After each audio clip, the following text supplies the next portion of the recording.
This was in 2015. I had taken a road trip to a forest.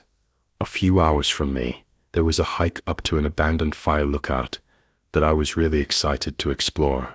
I should mention, it was technically illegal to go inside it or camp in it, as it wasn't kept up with and could be structurally unstable. I'd done some research online though, and most people said that it seemed okay, but the last post I could find about it was 3 years ago, so I really didn't know what I'd find when I got up there. Anyway, I found a small ditch on the side of the road that I could park in.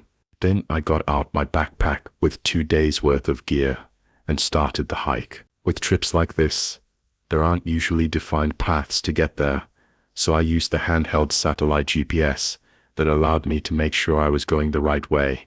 I spent hours trekking through unfamiliar woods, hoping the fire lookout would provide a suitable campsite. The terrain grew progressively thicker and more challenging the deeper I ventured. My only alternative was to pitch my tent nearby if the lookout proved unusable. After the pretty tiring several hours of hiking through the woods, I finally got there. I could see the building peeking out above the trees, and when I got closer, it actually looked decently in shape. The paint was worn off, of course, but it seemed to be holding up well. I gave the support beams a few pushes, and they were really solid, so I tried my luck climbing up the ladder. It was metal and felt sturdy, but still creaked with every step up. When I got to the top, I was in awe for a moment. At the views, I could see basically the entire forest. There were no buildings or roads or houses for miles in all directions. It was just the woods. After taking in the view, I went around the ledge, and inside the lookouts, it was really small. Not like one of those big ones that you see get turned into Airbnbs or whatever. This was just one room, maybe 150 square feet. It had a decaying bed in the corner and an old wooden desk in the other corner with rotting windows spanning the entire wall. There wasn't too much else to look at in there, so I put my bag down and rolled out my mattress and sleeping bag, then heated up a meal on my mini camping stove. Once the sun was setting, I walked out to the ledge and watched it. It was by far one of the best views I'd ever seen.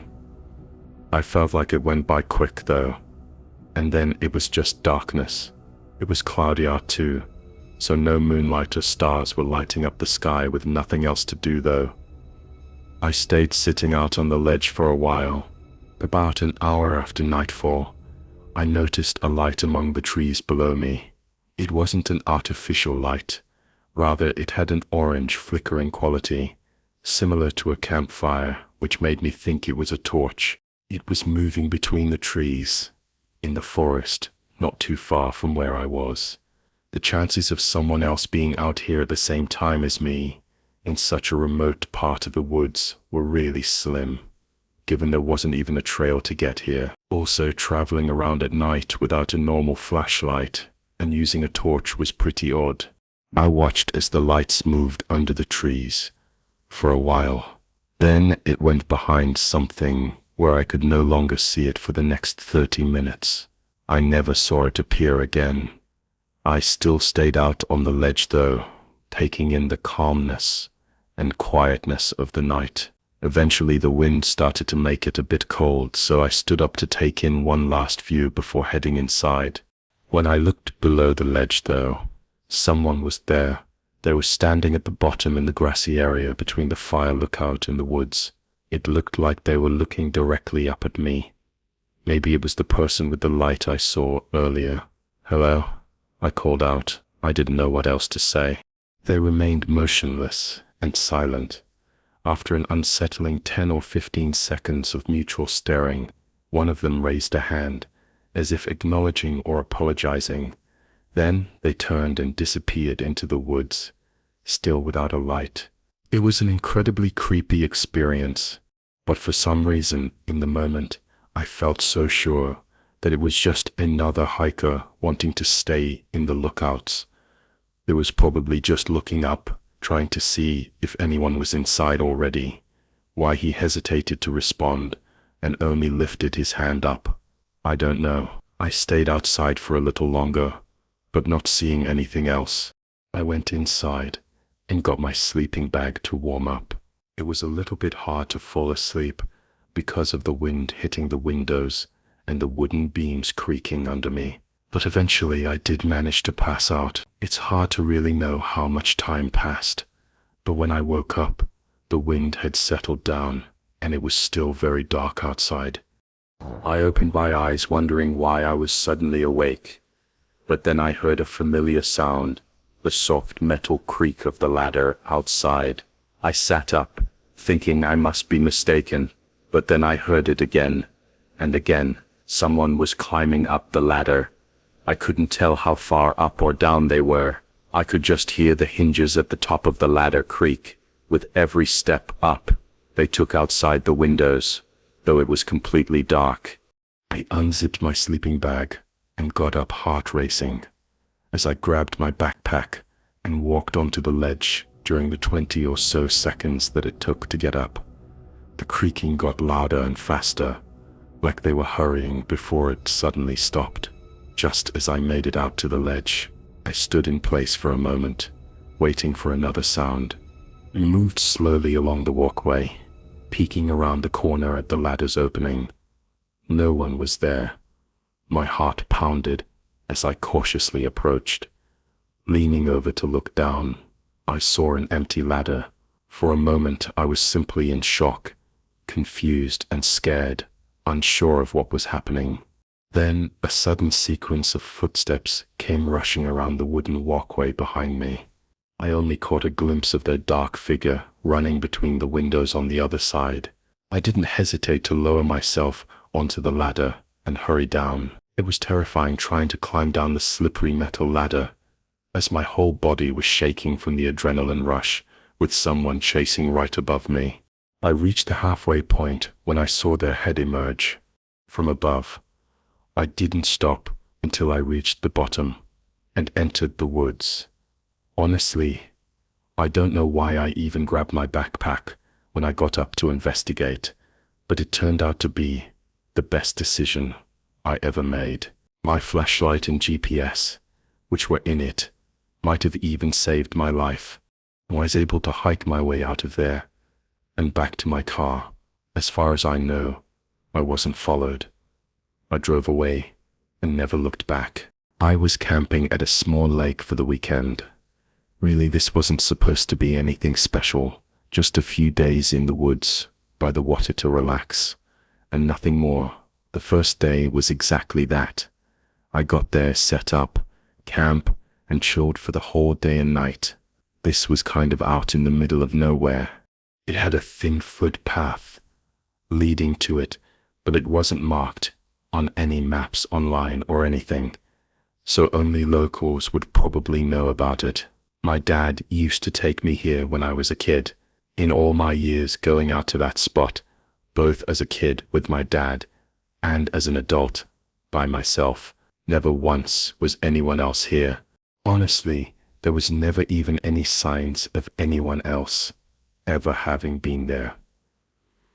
Anyway, on my second day, I spent my time walking around the water, and I guess just thinking to myself, I must have circled the lake 3 or 4 times. During those hours of walking, everything was quiet and nice. But then on one of my laps around the lake, I happened to spot some footprints in the dirt, just on the edge of the tree line. I had been walking the same circle over and over and never saw them before where they were. It was so clear and obvious. I don't think I would have missed them. They also looked pretty new, and what was really strange was not only that the footprints meant somebody else was out here, but that they were literal footprints, like barefoot, not shoe prints. The part of the lake I was on offered no easy access to the water, making it unlikely someone would have removed their boots for a swim. Besides, I would have seen them in the lake.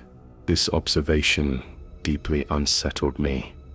Why hadn't I noticed them nearby while I was walking? The thought that they might have been watching me, deliberately staying out of sight, fueled my paranoia. The footprints led from the tree line, overlooking the lake, and then straight back into the woods, seemingly continuing for a considerable distance. Unwilling to venture into that unfamiliar part of the forest, I decided to return to my campsite. I kept looking out to the lake, or I guess the tree line around the lake, seeing if anyone was out there. I never saw anyone. As the sun started to come down, the paranoia started to build up again. Something about the footprints just felt off, and knowing that they were likely still nearby, it wasn't a comforting feeling when it got darker. I fueled up my campfire with a good supply of wood and sat around it. I did whatever I could to keep my mind off of it, but it was pretty difficult. Part of me felt justified in feeling uneasy, and another part of me felt like I was overreacting for no reason. But not too far into the night, I heard footsteps approaching from the trees. I instantly turned and faced the darkness they were coming from. There were more than one. It sounded like two people, slowly walking closer to my campsite. I stared in their direction until they suddenly came into the light. It was a man and a woman, walking next to each other and stopping just at the edge of where the light from the fire could reach. I could barely make out their shapes, unable to discern their faces, ages, or any other details. "Can I help you?" I asked. The woman immediately spun around and vanished into the trees, but the man remained motionless, not even glancing back at her. It was then I noticed he wasn't wearing shoes. These were undeniably the individuals I'd seen by the lake. I repeated my offer to help, and then he too turned and silently retreated into the woods. A silent panic ensued. It was without a doubt the most unsettling and bizarre encounter of my life, almost not even feeling real. I didn't want to be in those woods for another second. I immediately started to pack my things. I'm not the kind of person to stick around when things get sketchy. Thankfully, my setup was easy to put up and take down, so I had everything tied down in my bag and ready to go within a few minutes. I didn't know where they went, but I didn't want to still be here if they came back. I kicked out all the unlit logs from the fire, so it would burn out soon after I left. Then I hurried into the woods. The walk was nearly 2 hours. For the first 10 minutes, I was really on edge, unsure if I was being followed, but the further away I got, the better I felt. It was about 40 minutes into the walk. The whole woods was silent, not even any crickets or anything, when I suddenly heard running footsteps nearby. It was in the distance, maybe 100 feet from me, and it was definitely a person. I couldn't see anything though, so I had to just keep walking. Only a few minutes later, I heard it again, this time on the other side of me.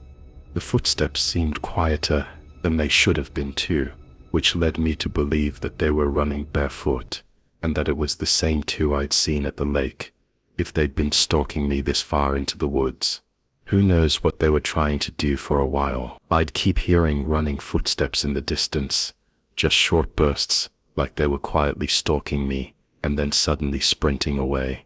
Walking through those woods was the most terrifying experience imaginable. But somehow, I made it back to my truck and escaped. I wish I had more answers about the man and woman, or what they were doing out there, but I have none. Sometimes I even wonder if they were alive. I don't know, and I'm not sure I want to. I never went back. This happened a couple of years ago when I was a 24-year-old female from northern Arizona, living out of a small camper van and traveling the West Coast. Many people embrace different lifestyles in these types of vans, or RVs. I always preferred to avoid big cities, sticking to small towns for camping between destinations. For the most part, I enjoyed camping in the backcountry. Being in the middle of the woods with nobody else around was where I found myself most comfortable and where I most enjoyed the lifestyle of traveling. I think part of it is that it was always safer to be out by yourself in the forest than it was to be stealth camping in a busy parking lot in the middle of a city. Don't get me wrong, it could still get creepy at night, but I always know I'm better off out there with nobody around this week. I was slowly traveling between two big cities in Washington. I was taking my time, staying on the back roads, and hunkering down at campsites for several days at a time. On this day, I pulled off the road and onto a small dirt trail going deep into the forest. There were a few pull-off spots, but none were taken, and it looked like nobody had been down here in a while, so I kept going, hoping to secure a larger and more scenic spot. At the end, there was a large circle to pull off on. It wasn't scenic, just surrounded by trees, but it was large and secluded and peaceful, and even had a stone circle in the middle for a campfire. I leveled out my van and parked. Since it was the middle of spring, it was raining pretty much every day here in Washington, so there wasn't much for me to do outside. I opened the side door to my van for some fresh air while I cooked a meal on my propane stove. It was around sunset, so I still had several hours before I'd be in bed. As the sun dipped below the horizon over the next half hour, the rain intensified. I closed the door against the downpour and opened a small window at the back of the van instead. Settling onto the bed, I began watching a show on my laptop, but a sudden glare from the open window behind me interrupted it. It was a light reflecting onto the screen of my laptop before I was able to react. It went away. It didn't move away though. It turned off as if someone swished the light off. When I turned around and looked out the window, I saw nothing. It was really dark and still pouring down outside. I had no way to know how far the light came from, or what it even was. Being on a trail with other pull-off spots, I had to assume it was just another camper. Maybe their headlights that somehow found its way through the trees and shined into my window. Then they quickly turned their vehicle off. The only problem with that was the light didn't come from the road. I came down, with only trees visible outside my window. I wondered if an unknown trail existed. Unable to investigate further, I returned to my laptop. The constant rain hitting the metal roof made it difficult to discern if the sounds I heard were real or imagined. Despite my occasional checks outside, I never saw anything to confirm a presence, so I remained unworried. Around 10 or 11, I decided to end the night. I powered down everything, closed the windows, and drew the shades, plunging the van into near darkness. I got under the covers and tried to sleep. Usually I didn't have much trouble at all, but tonight I just couldn't manage to fall asleep. Unfortunately, the rain picked up even more after an hour, and thunder started rolling in. It was very loud and made it impossible to even try to sleep. About 2 hours into the night, and through all the harsh rain and thunder, I swear I heard something move outside. It was just loud enough for me to know I really heard something. It sounded like someone or something running and kicking over a branch on the ground somewhere just outside of my van. As soon as I heard it, there were no other sounds. It was so dark, I couldn't even see the ground beneath the window. The longer I looked out there, the more uneasy I felt. And I just had this feeling like someone else was looking back at me. I put the window cover back down. I sat there and tried to tell myself I was overreacting, but only a minute later, I heard a voice. It was a male voice, kind of in a loud whisper, like they were talking to someone else. I sat in silence too, scared to open the covers and look out the windows again, knowing they'd probably see me if they hadn't already. However, they likely already could assume someone was in the van, which makes it all the more terrifying. There was a good 2 or 3 minutes where I didn't hear anything aside from the rain and thunder, before there was suddenly something outside the sliding side door to the van. A sound like bending plastic, as if someone was leaning against the side door, broke the silence. Then came a knock, followed by another a few seconds later. Despite being certain they knew I was inside, fear rendered me speechless. Perhaps they were unsure of the number of occupants, or my gender. I felt it was safer to remain quiet, offering no information. A disturbing anxiety settled over me. 5 minutes passed, as the knocking persisted, every few seconds, without a single word spoken. They must have been drenched by then, with visibility likely zero in the weather. Finally, though, they spoke. "Sheriff's departments open up." What? I didn't believe that for a second. If it were true, why wouldn't they have said that from the beginning? They continued knocking and calling out different lines, all basically stating that they were an officer and I needed to open the door. This seemed like a desperate attempt to get me to open up without violence. I slowly lifted the window cover and looked out. All I could see was a dark figure moving near the door, but from the shape of it, it didn't look like he had any sort of law enforcement gear on, so I was sure this was about to get really bad. I debated in my head what to do for 30 seconds, as it felt like the knocking got more and more impatient, before I decided to risk getting into the driver's seat and trying to drive away. As I drove away, I never saw any other vehicle down the road, which makes the intentions of these unknown people likely really disturbing. Thank God the van didn't get stuck, and I was able to get out onto the trail. As soon as I went up there and turned the car on, I heard 2 sets of footsteps running up to the side of the van. I began pulling out just as a figure appeared in the window next to me. Well, I put in a report with the county, who of course said no officers were out there that night, but I never got any follow-up. Things could have gotten really bad out there, but I haven't had anything else happen since then.